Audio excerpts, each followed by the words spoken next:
বাংলাদেশে corona virus দিয়ে দেয় আল্লাহ। আয় আল্লাহ, আপনি আমাদেরকে মাফ করে দেন আল্লাহ, আপনি আমাদেরকে ক্ষমা করে দেন আল্লাহ।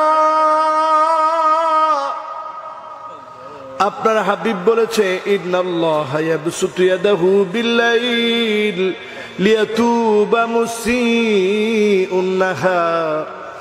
বান্দা যখন গুনাহ করে ফেলে, আল্লাহ রাত্রি কালি ডাকে আর বলে, আয় বান্দা, দিনের বেলা গুনাহ করেছিস, এখন রাত হয়ে গেছে, আমি আল্লাহর কাছে মাফ চা, আমি আল্লাহ তোর গুনাহ মাফ করে দিব। আবার আপনি দিনের বেলায় আপনি বান্দাদেরকে ডাকেন আর বলেন, বান্দা আয় আয় মাফ চা, আমি আল্লাহ তোদেরকে মাফ করে দেব।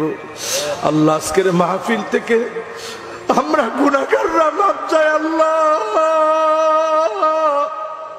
আপনি মাফ করে দেন আল্লাহ।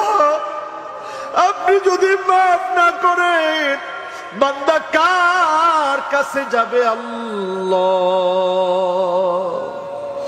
রব্বুল আলামিন, মাওলায়ে কারীম, আজকের মাহফিল আমার ভাইয়েরা কষ্ট করে অনুমতি নিয়ে এসেছে, প্রশাসনিক ভাবে যারা অনুমতিতে সহযোগিতা করেছে, আমার ভাইয়েরা যারা কষ্ট করে মাহফিলের ইন্তজাম করেছে, আবার মা বোনরা যারা এসেছে, যারা সহযোগিতা করেছে, আল্লাহ তুমি ফি মিজান হাসানাতিনা, দাঁড়িপাল্লায় যেদিন আমল উঠানামা করবে, আমাদের মতো গুনাহগারদের আমল বলতে তো কিছুই নাই আল্লাহ, আপনি আমলগুলাকে ইখলাসের সাথে কবুল করে দাঁড়িপাল্লা ভারী